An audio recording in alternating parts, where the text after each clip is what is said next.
L'épisode du jour, c'est le test terrain du nouveau groupe Shimano XT 12 vitesses millésime 2020. Alors pour le coup, on l'a pas essayé sur un e-ride, on l'a essayé sur un Spark en 120 mm et c'était que du bonheur. Surtout à la descente, c'est vrai qu'en montée, il en faut quand même du jus de mollet, mais vive le 51 dents et vive cet étagement très régulier au niveau de la cassette arrière. Allez, on vous en dit plus, c'est parti pour un petit tour de roue et avec en plus une très bonne compagnie, puisqu'on a eu l'occasion de rouler avec Rémi Absalon, pilote d'enduro et d'e-ride également. Alors, une des particularités pour 2020 de ces groupes 12 vitesses, c'est bien sûr les 12 vitesses, mais surtout une cassette de 51 dents qui bénéficie d'un étagement optimal, puisqu'on a seulement 3 dents d'écart entre chaque grand pignon. C'est-à-dire qu'en dessous du 51, on trouve un 48, un 45, et ça, dans le raid, ça fait vraiment la différence. L'étagement est vraiment très agréable dans les mollets et les cuisses.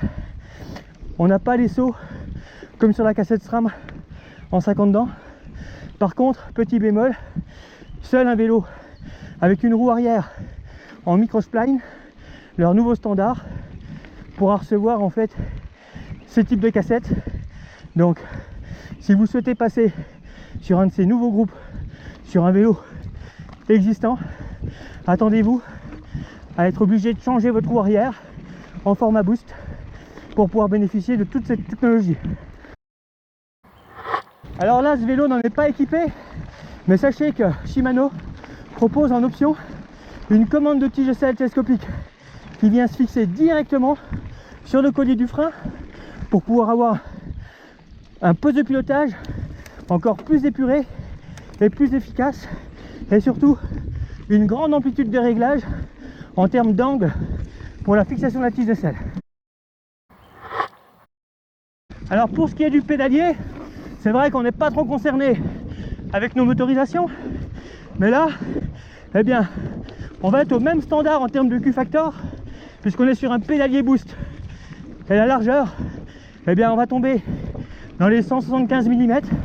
Pas mis dans l'échec.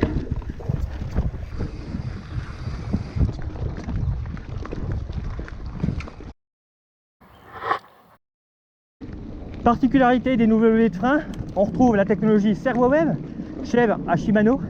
L'idée, c'est d'avoir un point de contact très rapide des plaquettes avec le disque pour avoir un freinage ultra puissant et surtout un toucher incomparable dans le monde des freins à disque. Donc là, on est sur les petits modèles, petit étrier 2 pistons, nouveau format de plaquettes, donc des nouveaux standards. N'imaginez pas utiliser vos anciennes plaquettes.